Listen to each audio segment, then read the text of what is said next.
Channel computer goals. आज हम एक बहुत ही इम्पोर्टेंट टॉपिक के बारे में डिस्कस करने वाले हैं। जो ये टॉपिक सभी लैंग्वेजेस में अवेलेबल है, सभी लैंग्वेज में यूज होता है और इस टॉपिक का नाम है एरे। एरे क्या है, एरे का यूज किस तरह से करते हैं, एरे का यूज क्यों करते हैं, इन सभी के बारे में आज हम डिस्कस करेंगे। और एरे कितने टाइप्स के होते हैं, इनके टाइप्स किस तरह से यूज में लिए जाते हैं, इन सब के बारे में आज हम डिस्कस करेंगे। इसके बाद में अब हम चलते हैं कि एरे क्या है, इसके बारे में जान लेते हैं पहले।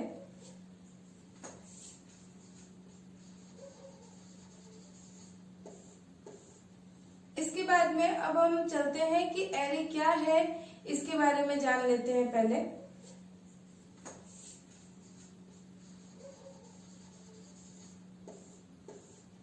इसके बाद में अब हम चलते हैं कि एरे क्या है, इसके बारे में जान लेते हैं पहले।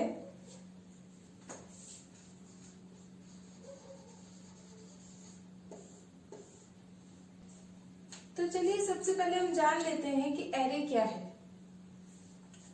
सबसे पहले मैं आपको बताती हूँ कि यहाँ पर मैं एक वेरिएबल डिक्लेयर कर रही हूँ int a = 5। इसका मतलब क्या है कि a एक वेरिएबल है, इंटीजर टाइप का है, जिसकी 2 बाइट का स्पेस जिसको मिलेगा और उसकी वैल्यू 5 है, जो कि मेमोरी में इस तरह से स्टोर होगी।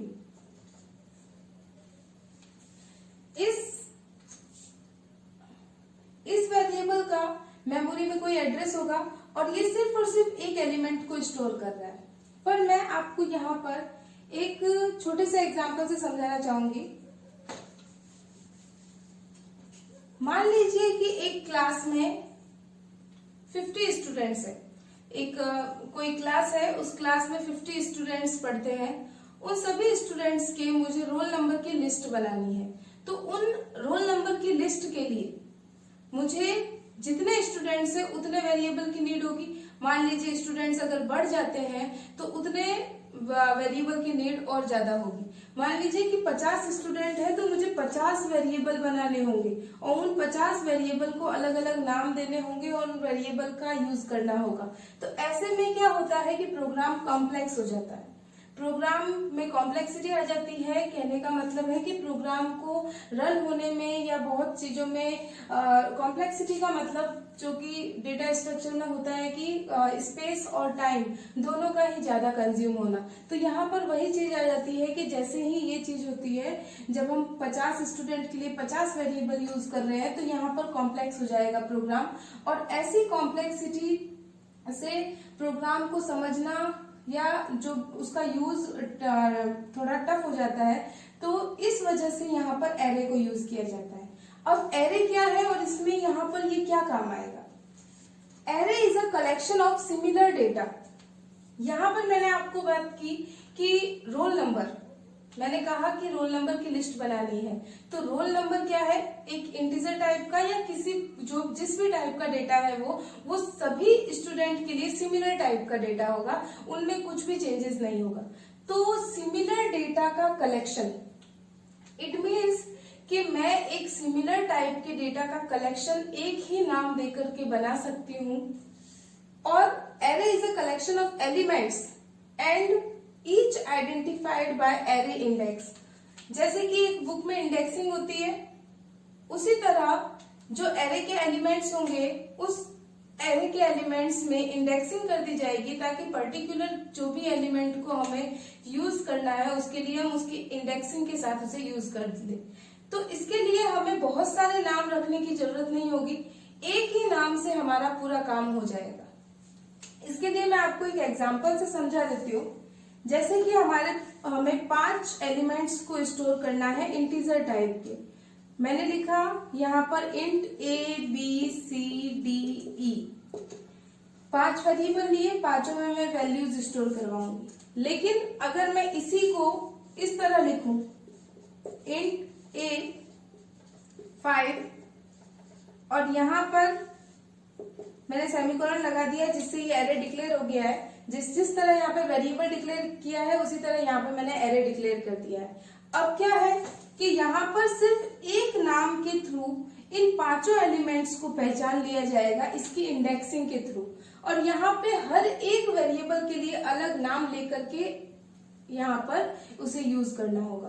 तो ये काम आसान कर देता है और मेनली एरे को लिस्ट बनाने के लिए ही यूज किया जाता है। किसी भी तरह की लिस्ट बनानी है तो एरे का यूज किया जाएगा। तो मैंने आपको बताया कि किस तरह से हम सिर्फ एक वेरिएबल को यूज करके, एक नाम को यूज करके 5, 10, 50, अब यहाँ पर मैं चाहूं 1000 एलिमेंट लिख दूं तो भी ये 1000 वैल्यूज को यहाँ पर स्टोर कर सकता है, और सिर्फ एक ही नाम को यूज करते हुए। तो ये किस तरह से यूज करेगा? एरे की इंडेक्सिंग जो शुरू होती है वो बाय डिफॉल्ट 0 से शुरू होकर के n-1 तक रहती है। तो 0 से ये इंडेक्सिंग शुरू होगी, मान लीजिए यहाँ पे 1000 है तो 0 से स्टार्ट होके 999 तक एलिमेंट्स को स्टोर करेगा, क्योंकि इसकी इंडेक्सिंग n-1 रहती है तो 999 होगी। 0 से 999 तक आप एलिमेंट्स को ऐड करोगे तो आपको 1000 एलिमेंट्स मिल जाएंगे। तो इस तरह से ये एरे की इंडेक्सिंग होती है और ये एलिमेंट्स को स्टोर करता है। अब इसे पहचाना किस तरह से जाता है? अगर मैं बात करूं यहाँ पे 5 एलिमेंट्स की, तो इसे इस तरह से पहचाना जाएगा।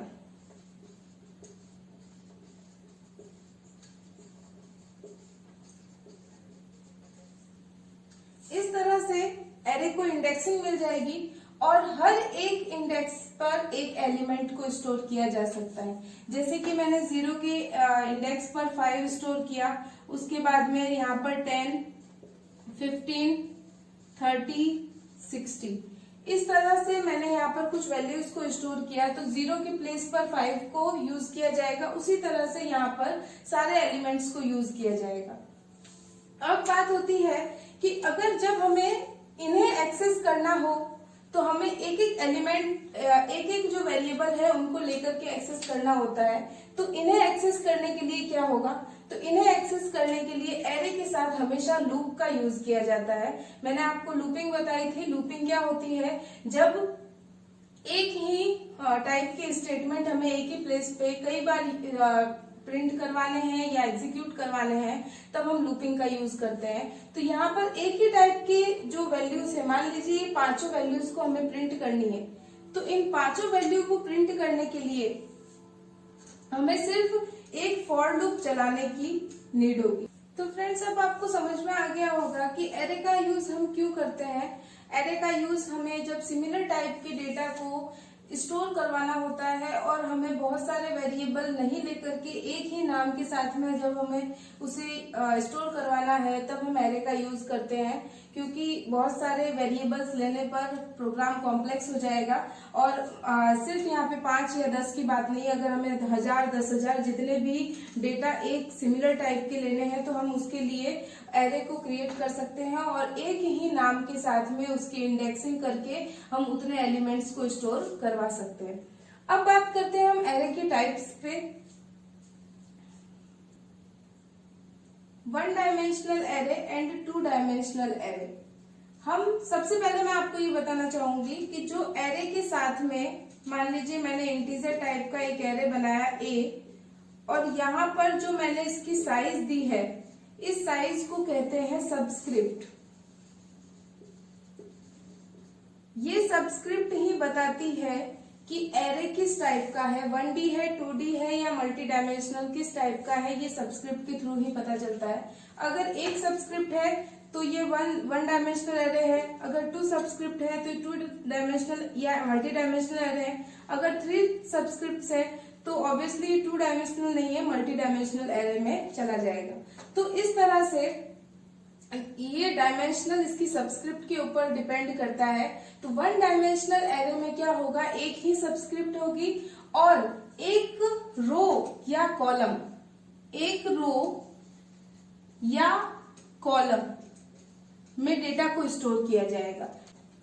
जब भी हम 1 डायमेंशनल एरे में डेटा को स्टोर करेंगे तो या तो वो एक रो में स्टोर होगा या एक कॉलम में स्टोर होगा, एक लिस्ट की तरह वो स्टोर हो जाएगा, या फिर तो वो इस तरह से स्टोर होगा जिसमें 1 बाय 1 एलिमेंट्स आ रहे हैं, या फिर वो इस तरह से स्टोर होगा कि 1 बाय 1 एलिमेंट्स आ रहे हैं। तो ये दोनों बात एक ही रहेगी वन डायमेंशनल एरे के लिए। इसके बाद में हम बात करते हैं टू और मल्टी डायमेंशनल एरे। सबसे पहले मैं टू डायमेंशनल एरे की बात करूंगी। टू डायमेंशनल एरे का मतलब होगा टू सबस्क्रिप्ट्स। ये टू सबस्क्रिप्ट्स रो और कॉलम को रिप्रेजेंट करती है, जिसमें जो फर्स्ट सबस्क्रिप्ट होगी, मान लीजिए एक एरे है, यहाँ पर 5 और 3 लिखा हुआ है, ये फर्स्ट सबस्क्रिप्ट रो को रिप्रेजेंट करेगी और ये सेकंड सबस्क्रिप्ट कॉलम को रिप्रेजेंट करेगी। इट मीन्स कि इसमें जो डेटा स्टोर होता है वो एक टेबल की फॉर्म में स्टोर होता है। जैसे यहाँ पर 5 रो है तो जो मेमोरी है हमारी, उस मेमोरी के अंदर एक टेबल क्रिएट हो जाएगी। जैसे ही हम इस टाइप का, ये मान लीजिए इंटीजर टाइप का एक एरे मैंने यहाँ पे डिक्लेयर किया है, इसके अंदर 2 सबस्क्रिप्ट है, इट मीन्स कि ये 2 डायमेंशनल एरे है, 5 और 3।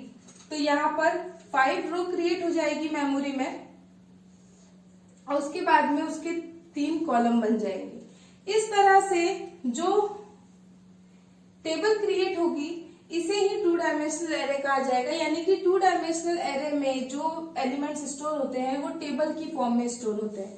अब इसके अंदर डेटा कैसे स्टोर होगा, तो वही बात है कि एरे की जो सबस्क्रिप्ट होती है वो 0 से n-1, इट मीन्स जो रो है वो 0 to 4 चलेगी और जो कॉलम है वो 0 to 3 चलेगा।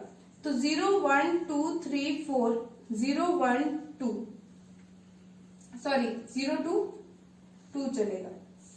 तो यहाँ पर 0 0 पर एक एलिमेंट स्टोर होगा, फिर 0 1 पर, 0 2 पर, 1 0 1 1 1 2, 2 0 2 1 2 2, इस तरह से ये एलिमेंट्स को स्टोर करेगा। और जब भी इस एरे की बात की जाएगी तब इसकी दोनों सबस्क्रिप्ट को हमेशा साथ में लिया जाएगा, वरना इसके एक भी एलिमेंट को आइडेंटिफाई करना मुश्किल है।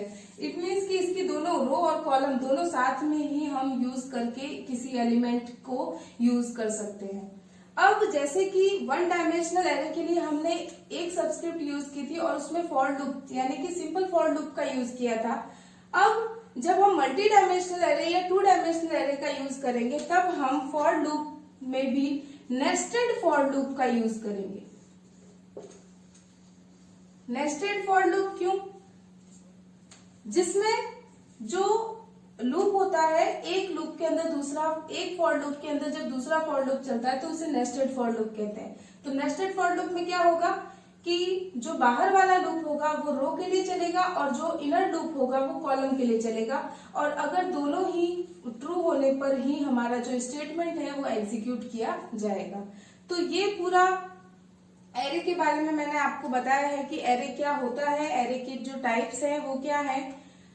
इस तरह से आपको समझ में आ गया होगा कि एरे वर्क क्या करता है। इसके बाद में नेक्स्ट वीडियोस में हम एरे के जो टाइप्स हैं उसको डिस्कस करेंगे। 1D एरे, 2D एरे कैसे वर्क करता है, कैसे इसके कंपाइल टाइम या रन टाइम इसमें एलिमेंट्स को हम स्टोर करते हैं और कैसे उसको एक्सेस करते हैं, उन सभी के बारे में हम नेक्स्ट वीडियोस में बात करेंगे।